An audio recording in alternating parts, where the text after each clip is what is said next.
One of the most fundamental relationships we have with Allah is that of asking Him things. We need His help. We need His help in our matters of religion. We need His help in our guidance, in committing to the right way, staying away from evil, of getting forgiveness. We need His help in spiritual matters for our iman. But we need His help for everything else in life too. We need His help for our family matters. We need His help for our health issues. We need His help for our financial issues. Many of you are stuck in impossible situations that nobody else understands. The only one who understands is you and Allah.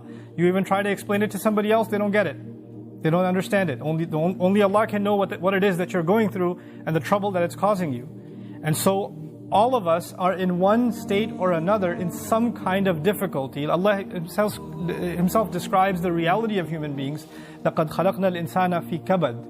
We created the human being in exhaustive labor. Either you're mentally exhausted, emotionally exhausted, materially exhausted, workplace exhaustion, you're physically exhausted, tormented, your health is exhausted, your age is exhausted, your wits, you have a problem, you can't find it, you tried this solution, no solution is working, your creativity is exhausted. We're constantly in a state of kabad. We're stuck in one place or another. This is what preoccupies much of our mind. A lot of the time, you have to force yourself to think positive. Because if you don't force yourself to think positive, and you're just driving around, or you have a few moments to yourself, all your mind runs in your head is all the negative things that are happening. Every problem that needs solving, everything that hasn't been done yet that needs to get done. This is what we are preoccupied with. And of course, part of our relationship with Allah is we want to be able to ask Him to solve our problems, to ask Him for the things that we need, that we want from Him. What I wanted to start with today is actually one of the most important secret ingredients that you and I need to be able to ask Allah successfully whatever we want. And we all have things we want. And those are secrets between us and Allah. But if you're really going to be able to ask in a way that you're truly hopeful that Allah Azza wa Jal will respond to what you're asking for, there are some things that have to be in place. And one of the most important things that the Quran keeps highlighting that has to be in place is that you and I have to ask Allah to forgive us first. You have to ask Him to forgive us first. Before you ask Him anything else that you want or I want, we need to be able to genuinely ask Allah to forgive us. And I'm saying today, people ask, which dua can I make for forgiveness? Or what are the best words I can say for this dua? Or people have duas for separate occasions. So when a woman is expecting, she'll email me or she'll come up to me and say, look, I'm going to have a baby, which dua can I make right now? Or somebody will say, I'm going for a job interview, which dua can I make right now? Right? It was always this, give me the special dua for the special occasion. Let me tell you, those words are important because they're sacred and they're revealed. But the dua for all occasions is actually seeking Allah's forgiveness. The dua to open up all of your problems, get rid of all of your problems, the one dua that takes care of everything is genuinely seeking Allah's forgiveness. Nuh alayhi salam invites his people, for over 9 centuries. He's doing constant da'wah to them. And at the end of that career, he looks back and he summarizes the message that he was trying to give them. Of course, he didn't have one speech with them. He didn't talk to them once or twice. Laylan wa nahara, da'awtu qawmi laylan wa nahara. Night and day. He didn't even take nights off. He's constantly inviting them. And in a surah dedicated to his name, Surah Nuh, the surah of Nuh alayhi salam, he himself summarizes the entire message he was giving his people this whole time. What is it that I want from you? إِنِّي كُلَّمَا دَعَوْتُهُمْ لِتَغْفِرَ لَهُمْ. Every time I was inviting them, I was only inviting them, calling them to this faith, so you could forgive them, Ya Rabb. So you could forgive them. And then literally he says, here's how I invited them. This is what I exactly said to them over and over and over again. قُلْت, I said, اسْتَغْفِرُوا رَبَّكُمْ. Seek forgiveness of your master. إِنَّهُ كَانَ غَفَّارًا. I'll come back to this part later. إِنَّهُ كَانَ غَفَّارًا. Certainly Allah is someone who keeps on forgiving and keeps on forgiving and keeps on forgiving. And He does it repeatedly. But what He says after that is so remarkable. He said, you people, and I need you to understand who He's talking to. He's talking to one of the worst nations in history. Nuh alayhi salam is described as one of the worst nations of all the nations. Places like Surah Al-Qamar, where Allah describes different nations, or even Surah Al-Dhariyat, Allah describes different nations of the past that rebelled against Allah, that rebelled against the prophets, and were destroyed. When He gets to Nuh alayhi salam's nation, what does He say? وَقَوْمَ نُوحٍ مِّن قَبْلِ إِنَّهُمْ كَانُوا هُمْ أَظْلَمَ وَأَطْغَى. The nation of Nuh from much before, they They certainly were more wrongdoing and more rebellious than everyone else. Like he has the worst condemnation of the people of Nuh. It makes sense. They had a messenger not for one generation like every other prophet. They had a prophet 3 generations, 4 generations every century. Every 2 decades there's a new generation of kids that have grown up. And he's seen that century after century after century after century. He's seen 40, 50 generations of people. And they've all rejected him. And he's making the same invitation to all of them. So the reason I brought this up is for a purpose. He's talking to very, very bad people. He's talking to the worst of the worst. What offer does he make to them? He says, "Istaghfiru rabbakum." Seek forgiveness of your master. "Innahu kana ghaffara." He keeps on forgiving over and over and over again. You guys have been messing up over and over again. Allah keeps forgiving over and over again. But His offer doesn't stop there. He says, "Yursili as-samaa'a alaykum midrara." Yursili. It's actually Jawab al-Amr here. What that means is, if you seek His forgiveness, then Allah will open up the sky for you and it'll start pouring on you. Now that could be a reference to rain. That could be a reference to rain. And ironically, it's not a reference that you will get flooded. They did get flooded, right? They did get flooded, but Allah is talking about a different kind of rain now. If you seek forgiveness, that same rain that destroyed them will be the rain that brings them life. They didn't pray for rain. They didn't ask for rain. And Allah just asked them to make dua to be forgiven. But if you asked dua to be forgiven, the sky will open up and start pouring. Now Allah did not say water will pour. Allah did not say water will pour. He said the sky will pour, because the sky has a lot more than water. The sky has forgiveness that comes from the sky. The sky has peace, tranquility, faith, your provision, the solution to your problems. They come from the sky. He will open the floodgates, and everything held from the treasures of Allah that you haven't been getting because you haven't been seeking forgiveness is going to open up. Just ask for forgiveness. You're asking to solve problem A, problem B, problem C. There are problems you don't even know you have. Allah knows that you have them. If you and I just became genuine people of seeking forgiveness, then those problems would start getting solved by divine intervention. يُرْسِلِ السَّمَاءَ عَلَيْكُمْ مِدْرَارًا. And that's not even enough. You're asking forgiveness for who? Yourself. إِسْتَغْفِرُوا رَبَّكُمْ is seek forgiveness for yourself. He says, وَيُمْدِدْكُمْ بِأَمْوَالٍ وَبَنِينَ. And He will extend you by giving you money and giving you children. He will further your good legacy with money and kids. It's not even money that will lead you away from Allah, because it's in the context of you seeking forgiveness. He'll give you good money that will lead to you doing more good and benefit you in this worldly sense and in the akhirah sense. And He'll give you good children that will give you goodness while they're alive. They will respect you, show you love, obey you, make you proud. They will give you happiness when they're alive. And even when you're gone, they'll continue to do good deeds that become a continuous investment for you after you're in your grave. Allah will give you all of these things. By the way, this is the same 2 words. Money and children. Later on, إِنَّهُمْ عَصَوْنِي وَاتَّبَعُوا مَنْ لَمْ يَزِدْهُ مَالُهُ وَوَلَدُهُ إِلَّا خَسَارًا. They disobeyed me, and they only follow the people whose money and his kids do nothing but cause them more loss. Money and kids are a means of loss. But when money and kids come from Allah, after you seek forgiveness, they become gain. See, it's the same money and kids.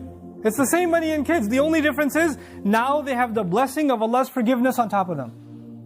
It's like they were contaminated until Allah purified them with His forgiveness. Istaghfiru rabbakum. And look, seek Allah's forgiveness. What doesn't open up?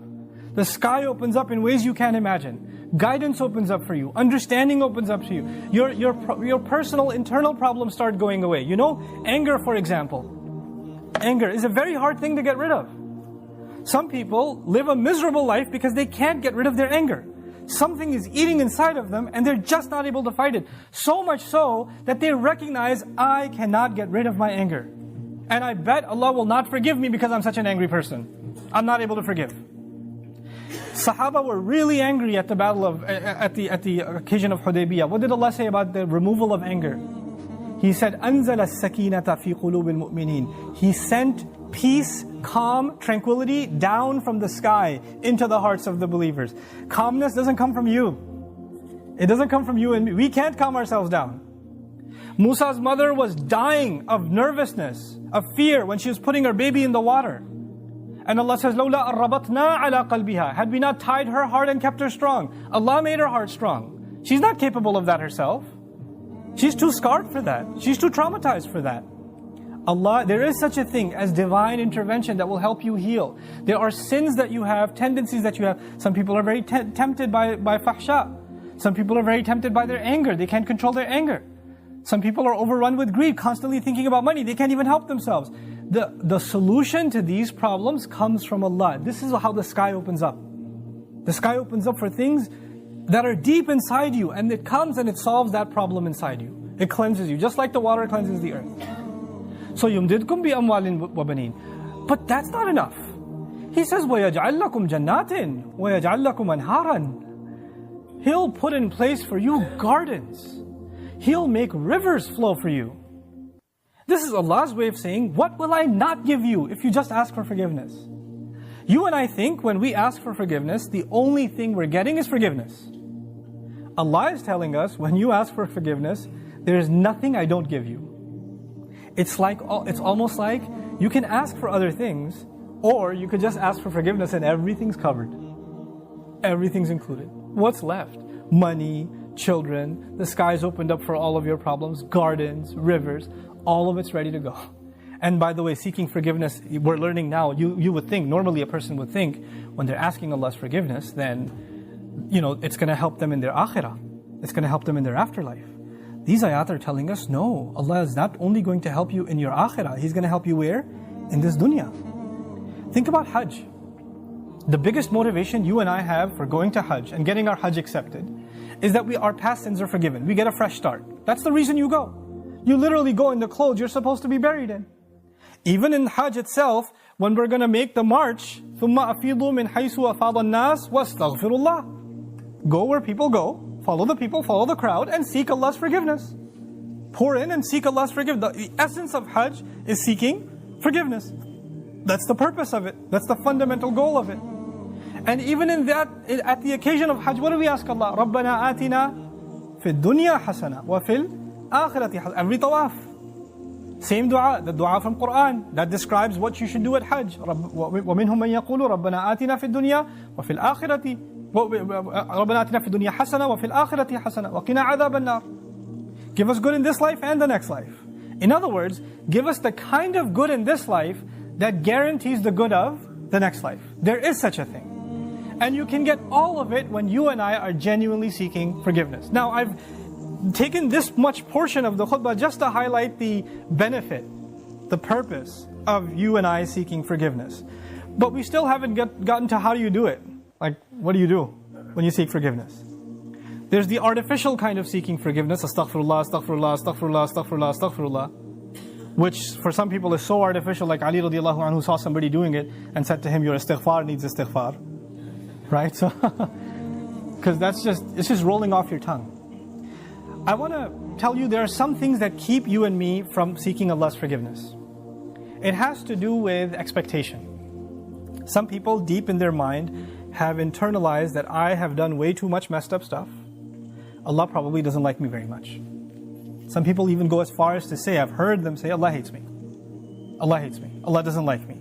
Allah is angry with me. I've done a lot of bad things. Allah told me, I knew Allah doesn't want me to do this, and I did it anyway, and I did it over and over and over again. So I'm basically off of Allah's good books.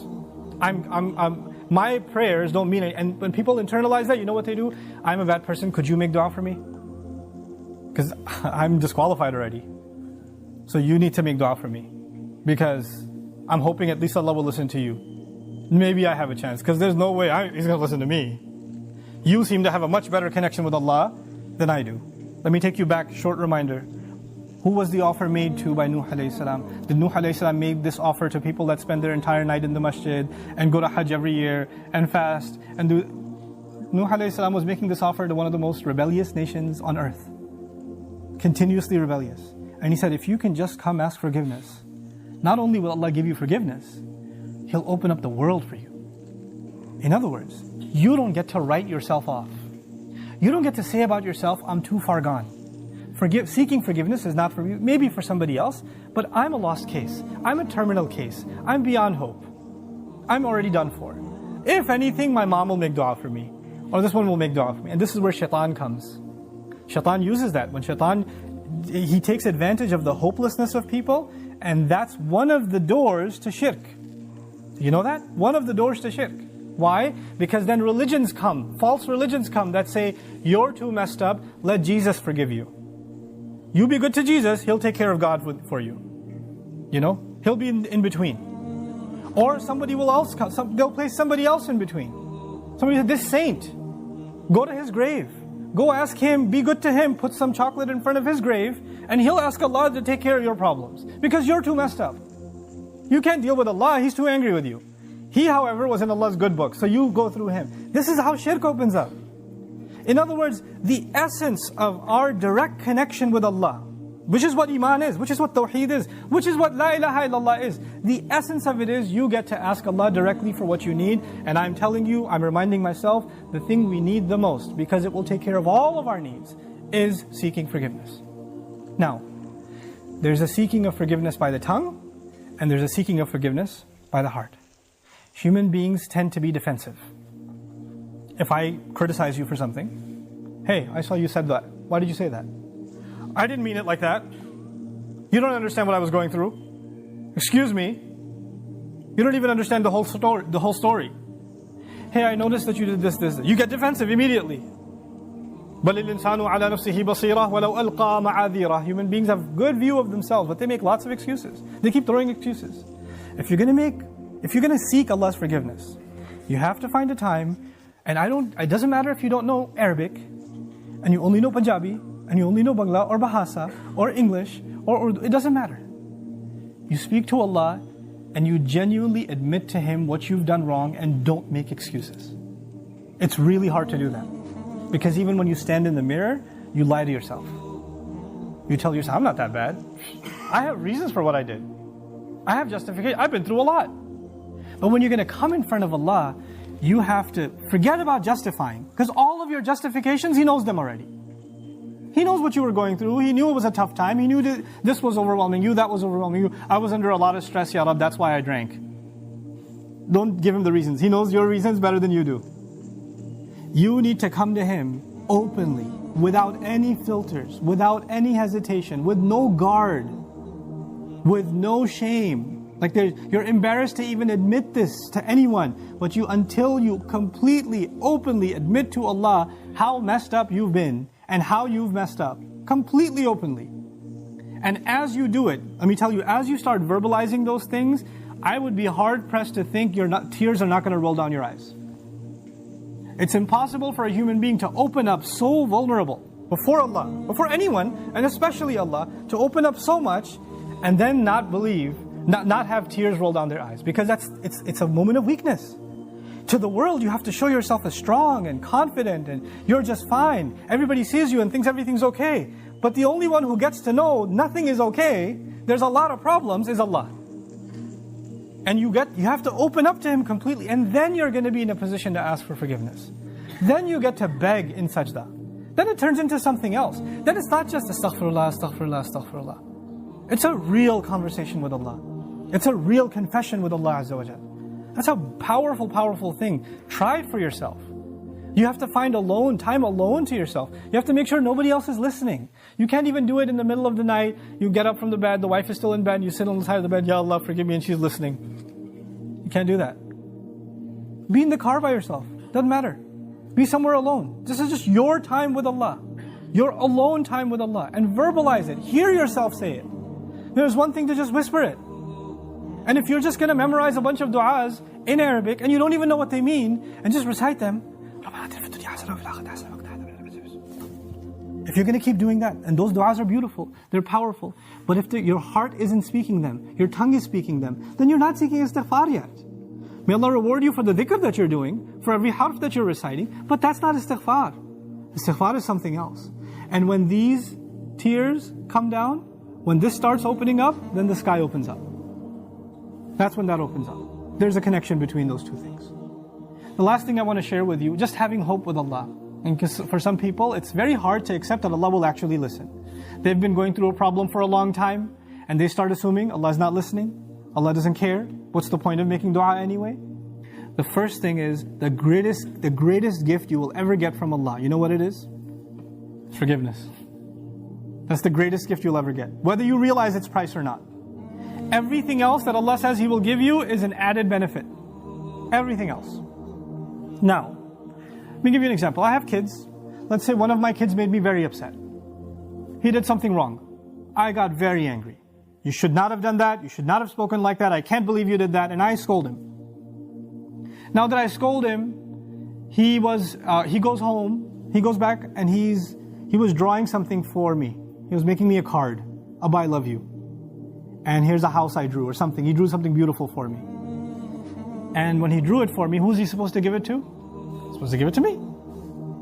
But he crumpled it up and threw it in the garbage. And before he threw it in the garbage, his other brother asked him, hey, why didn't you give it to Abba? Why did you throw it away?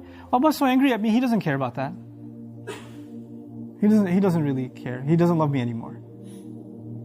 If I knew that he felt that way, what would I do? Yeah, that's right, you better throw it away. No, I'd be in tears. How did you think I don't love you anymore? Yeah, you messed up. Yeah, you did something bad. But you're my baby. You can mess up 1,000,000 times, I'll still love you. Even if I'm angry, I still love you. Give me that paper. Why wouldn't I? I'll frame that paper. Forget putting it on the fridge. I'll put it behind the glass. I'll take it out of the garbage. I'll cherish it forever. Why? Because I love my child despite their mistakes. Even when they make me upset. That's just me and my child. I'm not talking about me and my child. I'm talking about me and Allah.